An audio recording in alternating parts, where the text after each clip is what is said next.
جو آدمی کہتا نہیں کہ صاحب ہم تو پڑھے نہیں ہیں، کیسے پتا کریں، کیسے جانیں؟ تو جتنا یہ اللہ کا نظام اس کائنات میں خدا غیبی چلا رہے ہیں، وہی غیبی نظام سے تو تم چل رہے ہو.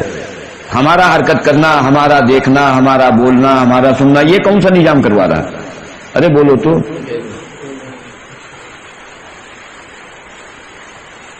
تو آدمی جب اپنے اندر کے غیبی نظام کو نہیں سمجھ پائے گا، اپنے آپ کو نہیں سمجھ پائے گا، تو خدا کا غیبی نظام اس کو سمجھ میں آ جاوے گا. ارے آ جاوے گا. کئی بار یہ بات مذاکرے میں آئی کہ اس کا بیٹھ کے تنہائیوں میں اس کو سوچو کہ خدا کے جو بھی احکامات ہم پر آ رہے ہیں وہ ہمارے جسم کو دے رہے ہیں یا ہماری روح کو دے رہے ہیں. اس کو بیٹھ کے سوچو.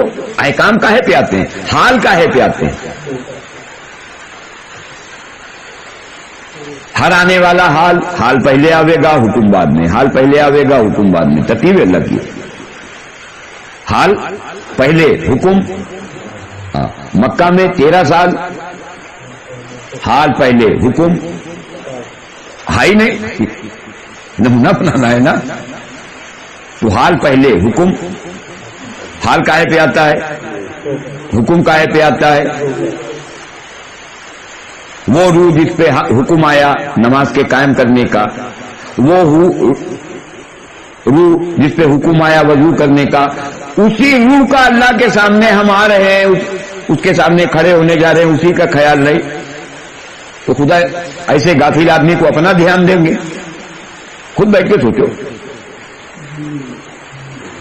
جسم کو آپ کے حکم نہیں دیا، ظاہر ہوگا اسی پہ. ظاہر کائے پہ ہوگا؟ ظاہر تو اسی پہ ہوگا، لیکن اس سے کوئی مطلب نہیں. اور اس کو بارہا اپنے سوچ میں اگر لانا چاہو تو آپ سوچو کہ یہاں بیٹھے ہو، آپ کے جسم سے اللہ نے روح نکال لی، اللہ کا کوئی حکم آپ پہ لاگو نہیں ہوگا. کوئی حکم اور کوئی حال آپ پر نہیں آئے گا. کوئی حال نہ حکم آئے گا نہ حال آئے گا. کیوں؟ جس چیز پہ حکم آتا تھا اور جس چیز پہ حال آتا تھا وہ تو جسم کے اندر ہے ہی نہیں. تو جب ہے نہیں تو حال کا ہے کا، اور جب حال نہیں تو حکم کا ہے کا. تو اس روح کو دیدار کرانے میں بہت ذاتی سوال کرتے ہیں، دھیان کیسے آوے، دھیان کیسے آوے. تو دھیان تو اپنا لیا پہلے. اس کا لیا ہمیں کہیں وہاں باہر سے اپنا دھیان لے آؤ. اپنی روح کا دھیان کہ اللہ نے حکم اس پہ بھیجا ہے، یا آؤ نماز میں قائم کرو. وضو کا حکم اس پہ بھیجا، غسل کا حکم اس پہ بھیجا. غسل کا حکم، اور اگر جسم پہ حکم مانو گے، جسم کی غسل جسم پر فرض ہوا ہے، تو پھر آپ کو بغیر پانی کے آپ کو تسلی بھی نہیں ہوگی. اور اگر روح کو مانو گے تو وہاں دوسرا حکم ہے تیمم کر لو. تو اگر روح کو سامنے رکھ کے چلو گے تو تیمم میں بھی تمہارا اندر کا دل وہ اطمینان میں ہوگا اور خوش ہوگا. اور اگر یہ چیز سامنے نہیں تو تیمم تو کر لو گے، آپ کے پاکی ناپاکی کی کراہیت اندر رہے گی. کیا رہے گی؟ اگر غسل واجب ہے اور آپ نے تیمم کیا اور دل کے اندر کراہیت رہی، اگر کراہیت رہی، خدا کا حکم ہے اور اس حکم کو پورا کرنے کے بعد اگر آپ کے اندر کراہیت ہے تو خدا کی قسم یہ آپ کے ایمان کا بگاڑ ہے. کیا ہے یہ؟ کیا ہے یہ؟ ہاں بہت سے لوگ ہیں. یہ خالی ایسے ہی نہیں، آئے ہیں لوگ، پوچھا ہے انہوں نے کہ یار ایسے کیسے ہو جائے گا ایسے؟ تو جس نے غسل کی حاجت ڈالی وہی تو حکم دے رہا ہے کہ پانی نہیں ہے تو تیمم کرو. اور تم کو کہہ رہے ہو کہ تیمم کر تو لیا ہے، نماز کا عمل کر تو لیا ہے، لیکن اندر کراہیت ہے، وہ تیرے ایمان کا بگاڑ ہے. تیرے اندر ایمان کہاں ہے؟ جب ایمان نہیں ہوگا تو خدا کے حکم سے کرائیے. اس لیے میرے دوستوں بزرگوں، اپنی ذات کو محنت کا میدان بناؤ. آسان سی محنت ہے، بڑھیا موقع اللہ نے دیا. یوں سمجھ لو ایک غار میں ہو. کیا ہو؟ غار میں ہو. تو غار میں اکیلے اپنے آپ کو سمجھو، اپنے آپ کو مشغول کرو. وہ تو پھر جب کوئی اجتماعی عمل ہوگا، جب آپ کا بلوا ہوگا تو سمجھ لینا ہم ہے یہاں کے اوپر اجتماعی طور پہ، ورنہ اپنے آپ کو اکیلا سمجھ کے اپنی ذات کو محنت کا میدان بناؤ، اپنی زبانیں سے بولو رمضان کا مہینہ آ رہا، 2 کام کرنے کا حکم دیا ہے، 2 چیزوں کے مانگنے کا حکم دیا ہے، بس ایمان کو نہیں سیکھا تو ہم نے جن کاموں کا حکم دیا گیا ہے رمضان کا مہینہ، صرف دو کام کرنے کا حکم، ایک کلمے کو سمجھو سمجھاؤ اور دوسرا استغفار۔ کائے کا مہینہ ہے یہ؟ کلمے کو سمجھاؤ، کلمے کو سمجھو، کلمے کی کثرت، اور دوسرا استغفار۔ کائے کا استغفار؟ کائے کا؟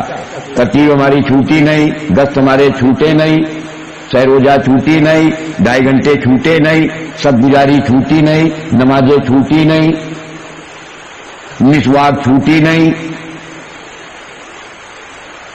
تو توبہ کائے کی؟ ارے کائے کی توبہ؟ کائے کی؟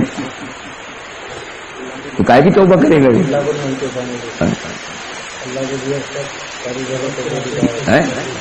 توبہ اس بات کی ہے کہ پیدائش سے لے کے اب تک کی زندگی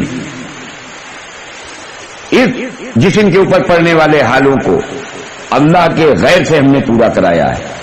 یہ معافی مانگنے کی چیز ہے کہ اللہ اگر اس حال میں مر جاتے تو تم صرف پہ مرتے، کہے پہ مرتے۔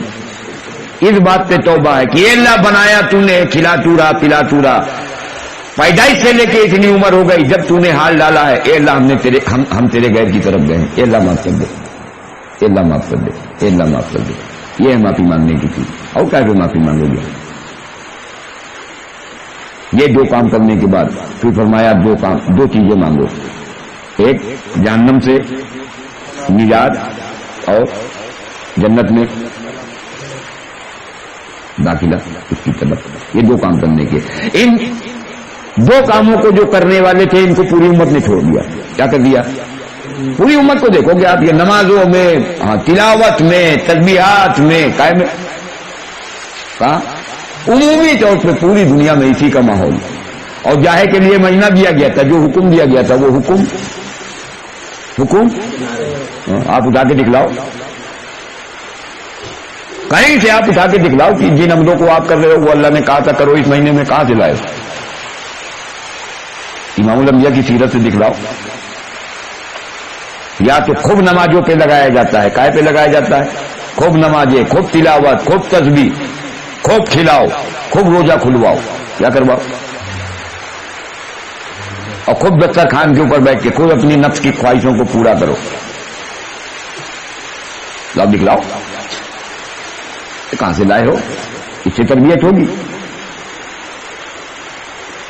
یہ مہینہ ان دونوں کاموں کو کرتے ہوئے اچھے عمل کرنے کا حکم دیا ہے، زیادہ عمل کرنے کا کہیں حکم نہیں، نہ حدیث میں نہ قرآن میں کہ آپ زیادہ عمل کرو، اچھے عمل کرو۔ کیا کرو؟ اچھا عمل کس کو کہتے ہیں؟ جو عمل اللہ کے دھیان کے ساتھ ہے، جو عمل اور اللہ کے دھیان کے بغیر کیا ہوا عمل یہ مردود ہے، اس کی پکڑ کا ذریعہ بننے والا ہے۔ اللہ ہماری تمہاری حفاظت فرماؤ۔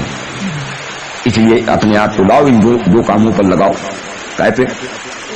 2 کاموں پہ لگانا ہے، 2 چیزوں کو مانگنا ہے، دھیان والے عمل کرنا ہے۔ کیا کرنا ہے؟ یہ تو مشق ہے، یہاں ہم کو کون سا کوئی اور کام لگا؟ ارے دھیان والا عمل کرنے میں ہم کو کون سی یہاں محنت کرنی ہے؟ کوئی محنت ہے؟ کوئی محنت؟ اس دھیان کو بڑھانے کے لیے پھر تسبیحات کی پابندی ہے، اس دھیان کو بڑھانے کے لیے پھر قرآن پاک کی تلاوت ہے، قرآن پاک کی، پھر اس کو دھیان کو بڑھانے کے لیے کہ دھیان بڑھے، اس کے لیے یہاں ترجمے والی قرآن تو ہے نہیں، ہاں اس کو اگر مل جاوے تو خریدواؤ، جس کے پاس پیسے ہو، یہاں ذمہ داروں پوچھو، اگر کہیں ملے تو خریدواؤ، کسی کے گھر میں ہو تو منگواؤ۔ تو یہ جو مہینہ اللہ نے ہمیں اور تمہیں دیا ہے، یہ اس محنت کے لیے دیا، اور اس پہ سونے پہ سہاگا یہ کہ اللہ نے ایمان کو سیکھنے کے لیے اپنے راستے میں نکالا ہوا ہے، اور اس راستے میں یہ مہینہ ہم کو دے دیا ہے، یہ ہماری بہترین ترقی اور بہترین تربیت، ہاں اس کا انتظام اللہ نے کیا۔